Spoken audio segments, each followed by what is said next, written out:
it might be useful to take some number of steps back, several, and think sort of more fundamentally about why one would want to evaluate, period. And I think that, in many of the discussions yesterday, there was a healthy skepticism about randomized controlled trials, and a skepticism that many of us who are advocates also share if you get us to open up when we're not in our evangelizing roles. And I think that's quite valuable, and also reflects sort of a deeper skepticism about evaluation, be it via randomized controlled trials, which is just one tool, but also more broadly. So I wanted to give just a few comments of why I think evaluation is useful, and hopefully have some discussion. I know we're a bit over time, but maybe we'll do 20 minutes instead of 30. About some of the issues that have come to mind in the group discussions regarding when evaluation is useful, and why. So let me mention what I was going to say, okay, and then I'll say why I don't think that's such a useful thing to say after all. Okay, so usually what we do up here is we say, we want to evaluate because we want to know if program X works or doesn't work. Okay, then this is the example we use every time, right? Or this is the sort of example that we use every time. So I wanted to talk about the Millennium Village project, which I'm sure most of you know, but a project sort of advocated by Jeffrey Sachs at Columbia that involves pouring an enormous amount of resources into one village at a time, or a few villages at a time. And this is motivated by a very serious economic theory, right? And a very serious development theory, which is that there are so many things that are sort of interconnected and interdependent that are hindering development, that in order to sort of overcome those and move to a sort of a more sustainable long-term state of the world, we need to kind of flood places. A big push is sort of the classic vocabulary. Okay, and the sort of marginal programs, small programs, aren't likely to be beneficial. You need not just toilets. You need toilets. You need schools. You need electricity. You need many things at once. Okay, because those things are interdependent, and that's a serious theory, right? That's plausible. Right. So what I wanted to put up was an evaluation that Jeff Sachs and others at the Millennium Village Project did that said, we've flooded, I forget how many, 6, 12, 20, doesn't really matter, villages with resources, and rates of mobile phone ownership have quadrupled in the intervening years, and rates of some communicable disease have dropped by half. Okay, so that's very nice. Well, what some sort of impertinent researchers did was they found a number of other villages that were very similar to the ones where the Millennium Village Project had happened to go. And they said, well, sure, those villages, your villages, cell phone rates quadrupled. And I'm just making these numbers up, but it's meant to be representative. But in these other similar villages, they increased by a factor of 6. Okay.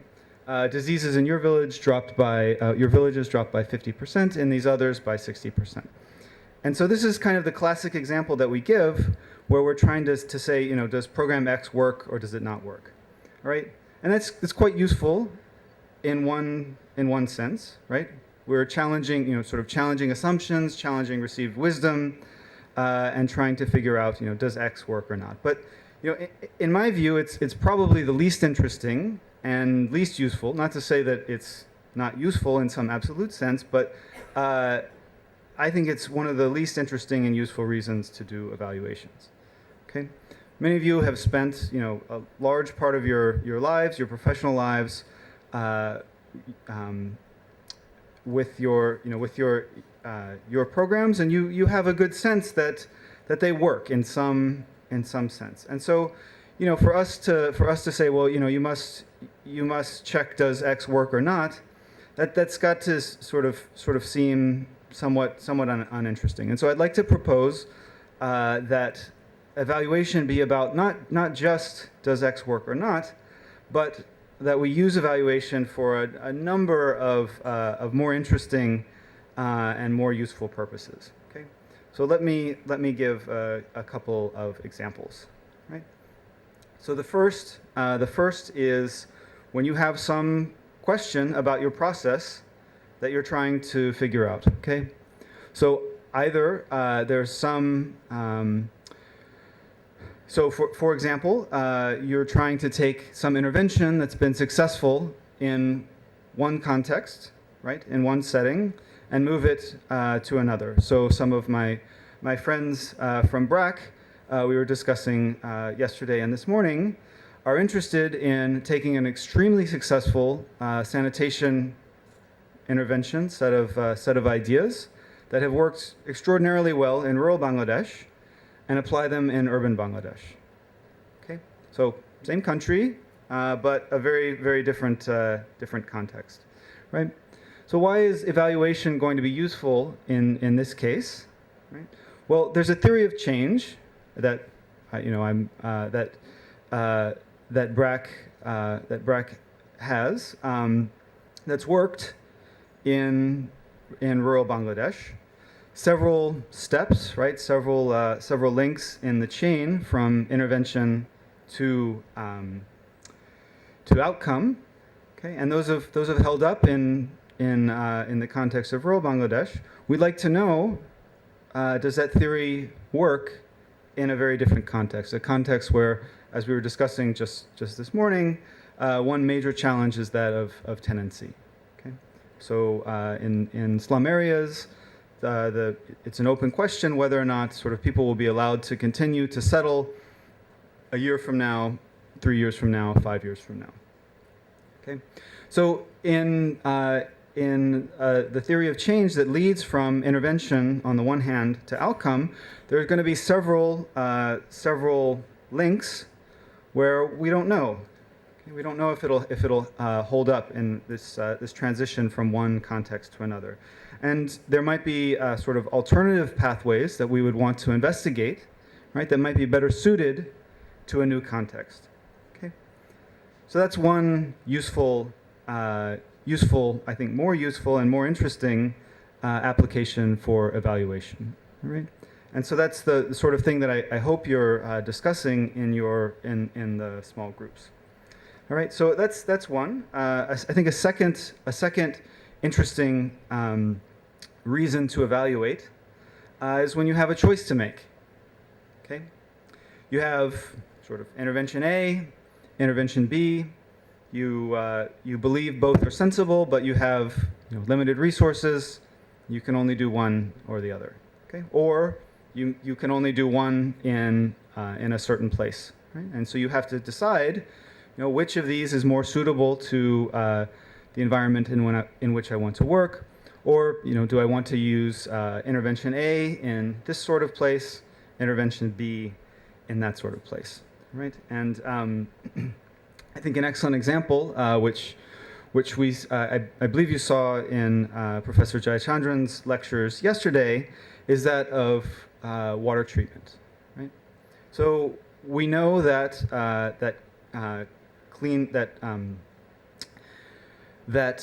contaminated water is a tremendous problem for folks' health. Okay, that's a fact, and we know that if we can get people drinking clean water, the medical evidence is sort of incontrovertible. Then we will improve their health. And so the idea of an evaluation that's limited to just, is dirty water bad for you or not? That's not very interesting, right? And that's not very useful. But what the research that was presented yesterday and that Alex participated very, very deeply in was we have some choices, right? We need to decide: do we want to use filters? Do we want to use sort of personal water chlorination? Do we want to use chlorination at a central site? Okay, so all of those are sensible, right? All of those are reasonable interventions, but when resources are limited, you might have to make choices. And so what their research was very much about was, first of all, among existing models for water treatment, what's likely to be successful in that context, okay? And also kind of innovating, right? So so the intervention that ultimately proved kind of most successful in that context, which is this sort of collective chlorine dispenser, was not something that was available at the beginning of the research, and it's something that was arrived at via evaluation. Okay, so it wasn't that they started out to say, do chlorine dispensers work or not, right? They started out wondering how can we improve people's water quality and health in a cost-effective way. Okay, and so without evaluation, they would not have come to that conclusion. And actually, let me tie that back just briefly to the previous reason I mentioned that for evaluation, which is when you want to take an idea that's worked in one context and try it out in another. So, inspired by their success in Kenya, I've been working for a while in Dhaka, trying to see if this very inexpensive and in a sort of chemical sense, in an engineering sense, very effective treatment will work in a different context.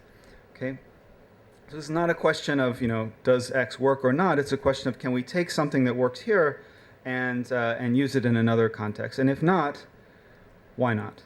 Okay, and so so far we've had a lot of trouble getting chlorine dispensers working in Dhaka. It's not not to say that we've given up, but we've identified, because of this process of evaluation, we've identified a number of challenges, and my understanding is that my colleagues and friends at ICDDRB have come up with yet another innovation that could lead to more frequent chlorination of water. So the basic problem that we've run into is people understand that their water is contaminated, or at least once you tell them, once you demonstrate it to them in a sufficiently disgusting way, which is my specialty.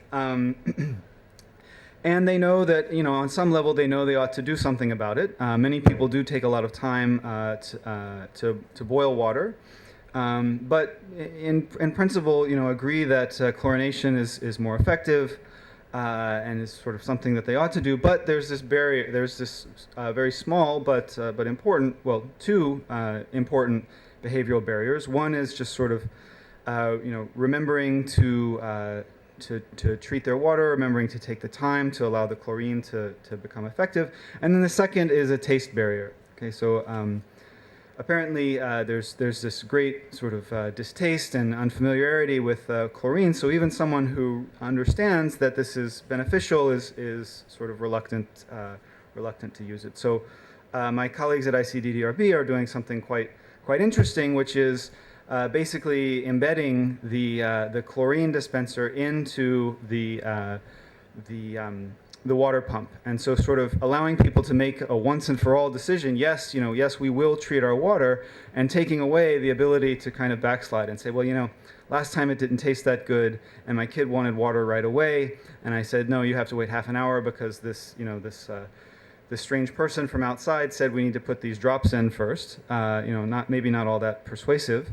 And so I don't know the current status of this innovation, but I think it's a great reason to do evaluation. And then the third sort of more interesting reason that I think evaluation is useful is when you want to understand more deeply why some innovation that works. Okay. So and I think a great example that we had in our discussion over at table 9 yesterday was sort of extending the research that Professor Pandey and Anjali presented yesterday on providing information to to slum residents in Delhi. Okay, so they showed that that was quite effective, right? They showed that was a useful intervention, but as Rohini mentioned, it was a very, very stark intervention. It's very, we do one thing in one place, and we don't do that in other places. Okay, and so what we talked about in our group yesterday was, well, maybe we could think about refining this intervention, okay, and understanding a little bit more deeply why it works. So a couple of the things that we talked about, and hopefully we'll continue to talk about in our small group discussion later, was is it more useful to focus information on water and sanitation issues, okay, or present a broad range of issues to the community?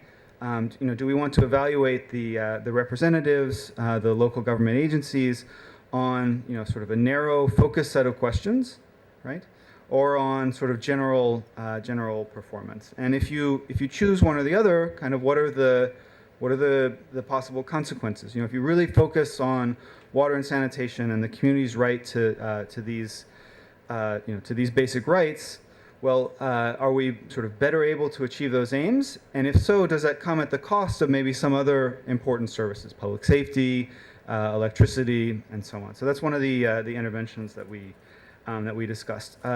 Secondly, and this we didn't quite get as far down the road given time, but I'm interested to continue, is thinking about, well, how best can you present this information? So we know that there are many different ways to try to communicate simple facts and messages, and they're interested in exploring kind of what's most effective for different populations. So I hope that rather than come away from this workshop with ideas about standard errors and instrumental variables and clustering and this and that, you'll come away thinking about how evaluation, and we hope you'll choose randomized evaluation, but this applies to to any kind of impact evaluation. Thinking a little more deeply than just does X work or not. Not to say that's not important, but I think it's maybe the least interesting reason to do evaluation. So I hope those are the kinds of questions you'll continue to discuss in your small groups, and that you'll take back to your colleagues when you return. Okay, so I think I'll keep it short and just open the floor for questions, or we can try to catch up on time again.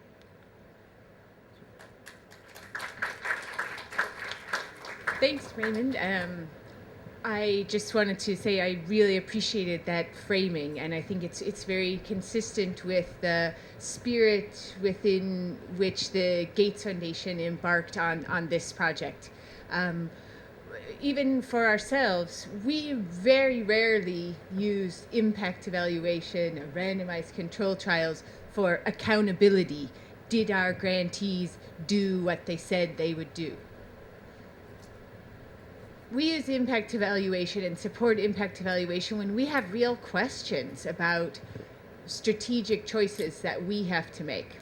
So in that sense, we have a lot in common with the folks in this room who are implementers and practitioners and have to make choices. Given our budget, given our strategic goals, given our commitment to our board members or leadership, etc., how should we go about doing our work?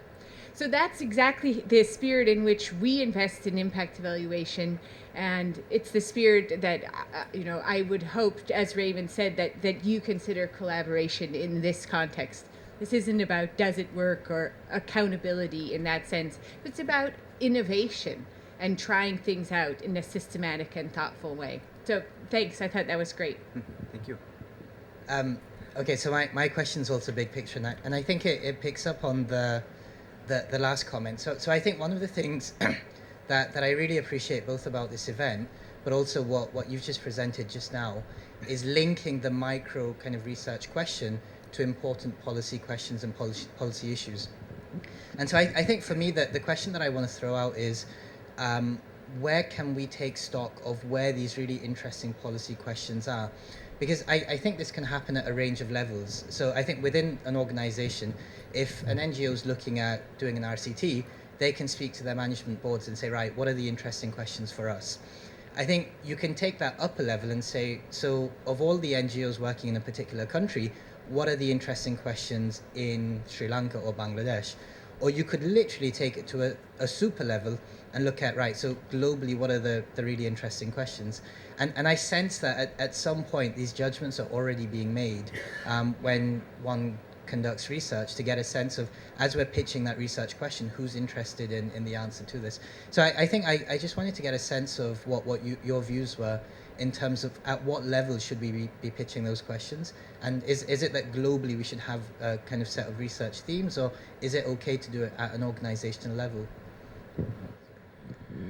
So we have an expression in the U.S. I'm not sure how prevalent it is in the rest of the English-speaking world, which is something being above our pay grade, and that certainly. But I'll give it a shot anyway, and certainly I'd welcome additional comments from others. Evaluation is useful for. On many different levels, right? So it's useful. It's useful in our own lives. Should I go for a run before breakfast, or should I have a 10-minute meditation? We should. I think we can examine these questions. From the most micro level to the most macro. Now, I'm most comfortable with something, say, at an organization level or an intervention level. But that's not to say that that's the only way to do these things. I say, I'm a little less familiar with how one would go about it at kind of a more macro level. But I think that's certainly a useful topic for discussion, and I sense there's some comments from the audience. So, building on the point that you just made, one could imagine choosing questions in this room that are relevant to the organizations here. That was your point? Or trying to use a screen and choose questions that say this is broadly relevant to organizations besides ours, whether in Bangladesh or Sri Lanka or at some meta level. And so let me say that in a best case scenario, part of the benefit of the academics who are grounded in theories of human behavior, and when they talk about these things that they're interested in, how people make decisions about technology adoption and very general things that don't necessarily obviously relate to my practical question at BRAC about, should I subsidize the ultra poor with 200 taka or 400 taka each? In fact, those academics are informing you about how to structure and frame your questions so that they can be that much more relevant, answering not only your immediate micro question, but informing others as well. And it's actually part of the payoff to you as implementers of putting up with some of the other challenges that go with working with the academics and their particular interests. So if this works well, there is some meeting of the mind between the micro and the macro precisely because of the partnerships that are forged here. That's me as a impatient optimist, as the Gates Foundation is supposed to be. So I think for this to work well, we for successful matches to come out of this, we do need to figure out exactly where that overlap is, right? The implementing partners come with a specific set of interests and constraints. The researchers come from a different angle with their own interests and constraints. We all have our own selfish interests, and sometimes there's an overlap, and we can just take advantage of it, right? So I will make some comments on this. I want to, I'm involved in maybe 10 randomized evaluations, and I tried starting 5 others that did not work out. So I have a sense of when the overlap occurs and when it does not work, right?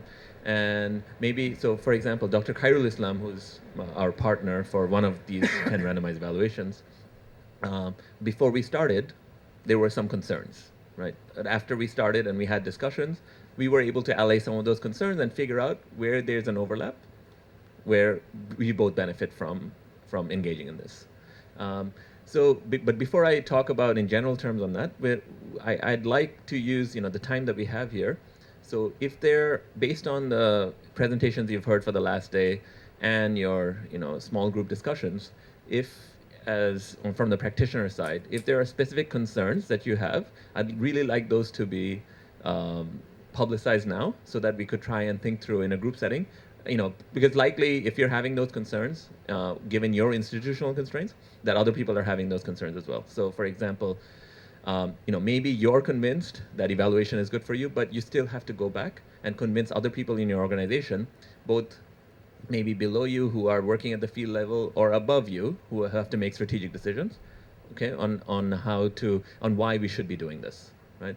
So if you're going to have to convince somebody else, any concern that you currently have, that needs to be allayed right now, right? So even if it seems very, very specific to your organization, it would be lovely to hear it, just so we can then think through all of it together.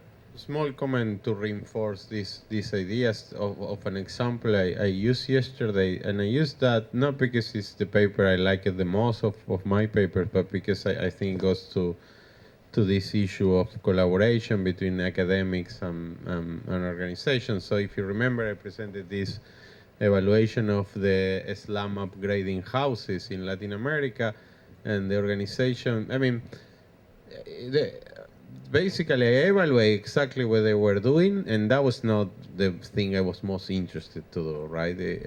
But they compromised to randomize in certain ways, so basically the science was secure, so there was no risk of really not having a rigorous result.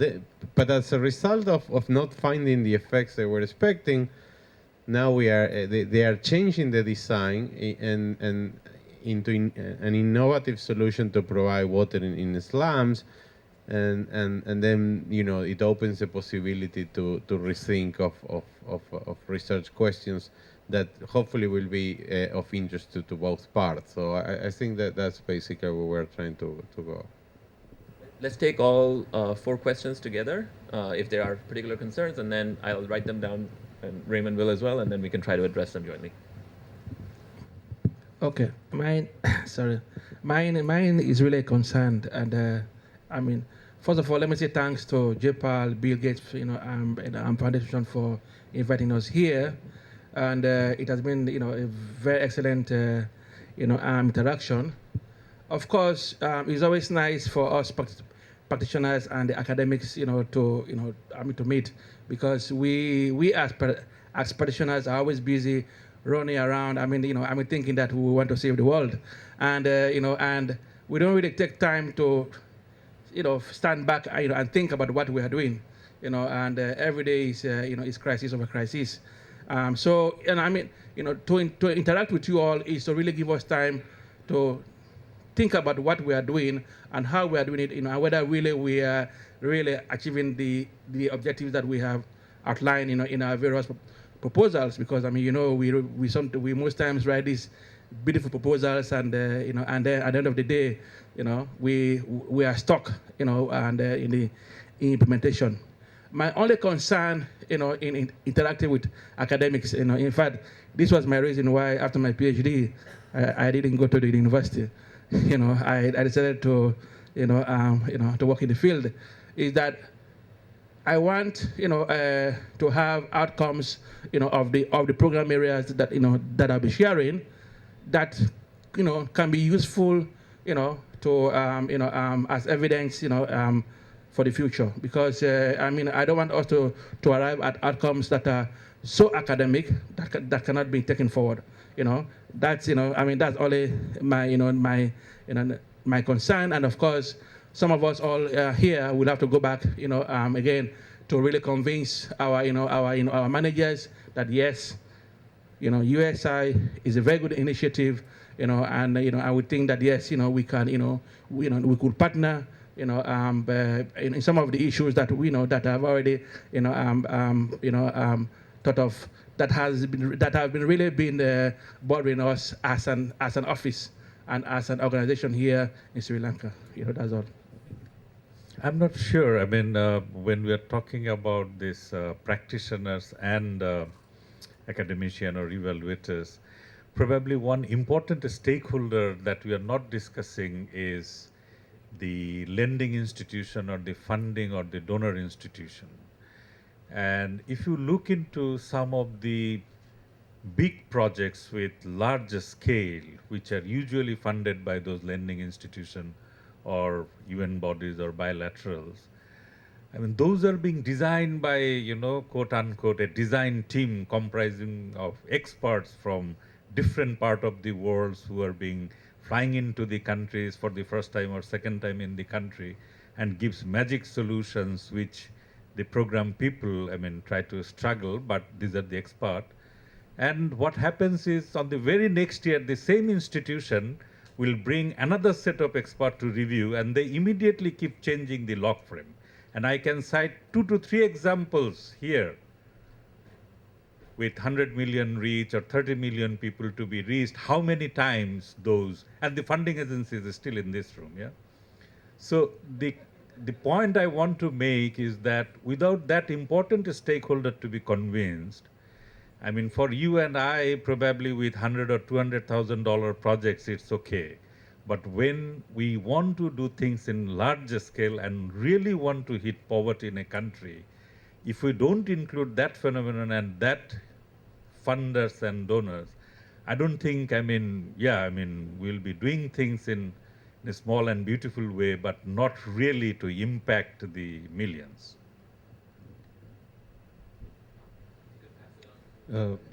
Mushfiq, I have a couple of submissions behind you.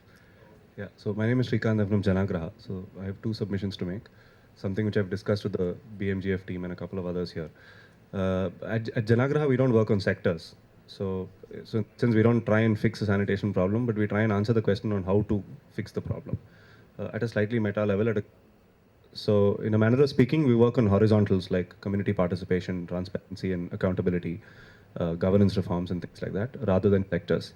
So I haven't heard much about that until now from yesterday morning. So it'll be great to hear a lot more on this from the researchers. And the second related submission I have is, as practitioners, we're not trained to intuitively think of situations where we can apply RCT. So what we bring to the table is the capability to generate fairly large data set and the ability to implement. And to implement not just program field, to implement thought processes as well. So it'll be good to some kind of collaborative thinking on us telling you what is it that we do, what is the kind of data that we have, and what are the questions that confront us on a basis.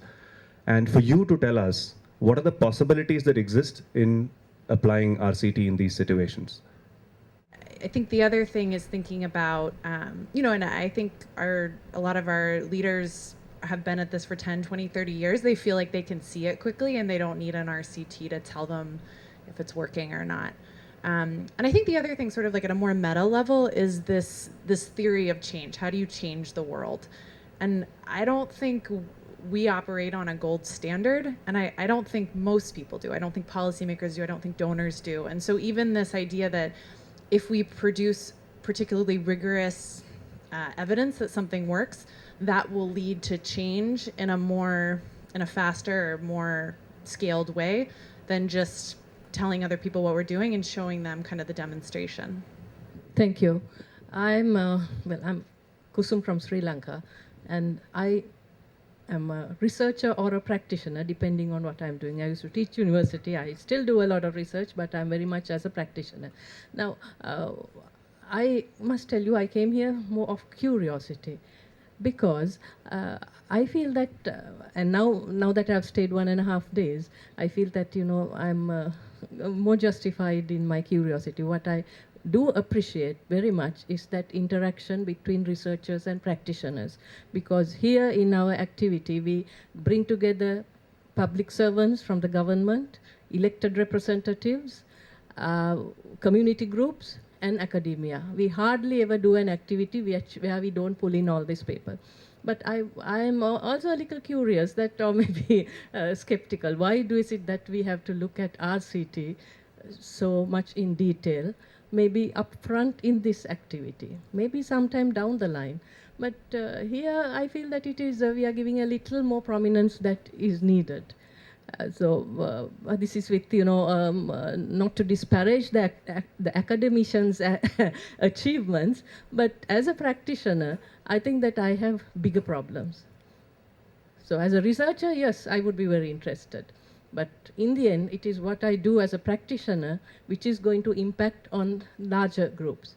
So is this something that we can only achieve if we have a longer interaction, that we will have these commonalities, this meeting of minds?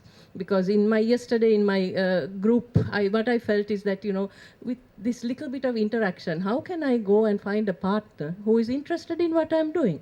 How can that partner understand what is it that I want to do? So perhaps this is an interaction which will go on over a period of time, but we all know that once we leave a conference, we all have other things to do. So I don't know how much of time we can give to this interaction. And a major issue is, how am I going to convince my board, which is all volunteer women, that they have to put more volunteer time into this activity? Okay, thank you. My name is Azhar Ali. I'm from Bangladesh, and Dr. Khairul Islam, I think he pointed out the project. Actually, I am one of that similar project belong to. It's called UPPR project. It's a $120 million project funded by DFID. And we are 4 years of our implementation. We have 2 years left to finish the project, and target is to reduce urban poverty of 3 million people of 50 million in the country. So 1/5 of the population living in the urban areas to be reduced by our program. So we have plenty of interventions, and economic interventions, infrastructure interventions, social development interventions. So we are doing a lot. At the time of 4 years of implementation, now we need to know which are the interventions bringing the result of poverty reduction first? Which are the interventions are cost effective? Which are the interventions are sustainable? Which are the interventions can promote the good governance? So all these we need to know if we want to recommend something to the government to undertake a poverty reduction program in the country. Otherwise it may question, you are implementing a large project of this size, but at the end, what is your recommendations? So that sort of things is a broad area of our interest. But if you point out on the water and sanitation hygiene, it's a tiny component of the whole poverty reduction. And even it can also come in a way that how this water sanitation and hygiene is contributing to the broad agenda of poverty reduction. I think all these questions we were discussed yesterday in this small group. So still the answers are unclear. Thank you. So very quick, I think what I'm really interested in is just hearing from the researchers who've conducted RCTs where the tensions were between what they were doing and what the practitioners were doing. Because I think for me, one of the things that we'll take away from this is I'm absolutely certain that some of our programs will go and do RCTs. But I think it's really important that we let them know what's coming and what challenges will come. So for example, I know straight away that one of the messages I need to take back is if you do an RCT, you will need to make sure that there are some beneficiaries who don't get benefits right away. So you can either make sure that they don't get it or that it's delayed. And that's a really important mindset shift in terms of the practitioner way of doing things, which is let's help as many people as possible. So I think I'm really interested in, from the researcher side, what messages should we be taking back to our projects in terms of if we do an RCT, where the tensions might be. So one is that, I'm speaking both to the researchers and to the practitioners here, that for us to be able to address these concerns, there are going to be concerns like we've just heard from the practitioner side and an equal number of concerns on the researcher side to get them involved in a project that you're interested in. Okay? One of the things that really needs to happen is for you to put yourself in the other shoe and really understand the counterpart's interests. Okay? So when you, and I think the right place for this to happen is in the small group discussion that we're going to spend most of the day doing today. Okay? So think about what their objectives are, right?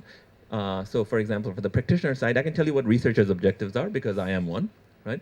So we are interested in learning about things that are much more generalizable beyond the programming needs of your specific organization.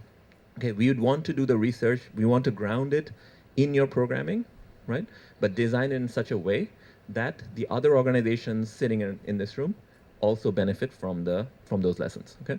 And that will put some constraints on you, right? So sometimes those constraints are so costly that this is not a fit at all, but sometimes there is opportunity. The reason that this has worked, JPAL has done hundreds of evaluations, is that sometimes it actually works out, okay? And on the other hand, the researchers, you guys really need to understand for your specific organization that you're matched to, what is it that they're interested in, right? So they might have very specific concerns. Why should I hold back my programming? I cannot do that, okay? I have, I got funding from DFID. They want me to reach in this log frame 20 million consumers by year 2013, right? And if you ask me to step back and hold back my program in some areas, it just doesn't work for me. Okay, or they might be interested in try to figure out, like they might be interested in, okay, I'm in my log frame, I'm supposed to achieve this particular health indicator, right? There are many ways I can go about it, right? I already have a firm belief in one, but sometimes, you don't have a firm belief in one. You're thinking about two different things, and maybe the RCT should be designed to compare those two different approaches rather than thinking about something that the researcher already knows or isn't willing to experiment with. Okay? So there's one general question that popped up, which is why evaluate at all? Okay? And for that, let me just say, okay, I'll use the following example, which is based on conversations yesterday. Okay? So reaching getting a lot of people to use improved sanitation behavior. Okay, so there's behavior change interventions that we've been working with. In the sanitation sector, community-led total sanitation, CLTS, has been very popular, right? And this is something that WaterAid in Bangladesh, along with work and other agency in Bangladesh, has developed, and this has been replicated elsewhere. And they have a particular model for doing this. Okay, we're going to go into a community, inform them, make the sanitation problem, defecation problem very salient. We're going to try to get the entire community to make a joint commitment that we're going to become open defecation free, right? And there are some complaints that, some people in the community will then feel marginalized, or they feel shame that they're still continuing this other kind of behavior. And then I heard from a separate person, Dr. Babar Kabir, I'm not sure if he's here, who leads BRAC's sanitation program, that we also try to encourage behavior change, but we do it differently. We don't like some aspects of CLTS, and so we're taking, for example, CLTS firmly believes that we should not be subsidizing. Okay, Dr. Babar Kabir's in the BRAC's approach is for the ultra poor, we need to provide subsidies. Okay, so there might be some fundamental uncertainties as to what is the best way to enact behavior change. Right, that's just one specific example, but it's not the case that we know the answers, and it's not the case, this is responding to Maria directly, it's not the case that by doing monitoring in real time, right, that we can get good answers. So what we're trying to do here, like what the initiative's trying to do, now I'm pulling back from the researcher hat, is to, and I think what the Gates Foundation is interested in, is in building more serious long-term evaluation that gives us more precise answers to those questions so that our money is spent more effectively. Because the existing way of doing things, right, sometimes it leads to wrong answers that ends up wasting a lot of money. So I think improved cook stoves, which we recently had a presentation in Dhaka, that's a very good example, right? We all believe that indoor air pollution is a big problem. We all believe respiratory health, especially for women, is a big problem. It turns out that the particular cook stoves model that we were using in Orissa, we're using in Bangladesh, right, that they don't address the problem because they don't address user needs. And that has not stopped. Only now we're figuring this out, but that has not stopped India and Bangladesh for 25 years to be pushing that same cook stove model, which never really took off. Right? So sometimes we make really big mistakes if we don't apply very rigorous evaluation techniques, and that's the kind of conversation change that we are trying to enact here. Okay? Sorry, I'm not able to address everything, but I think the right forum for a lot of these concerns is at the roundtable, where I encourage the researchers to start not by talking about specific projects, but by understanding what the needs are, what the constraints are, and I encourage the practitioners in your roundtables to start understanding exactly what this researcher is interested in. And sometimes it works out, and many times it doesn't. Right? I've seen it go both ways.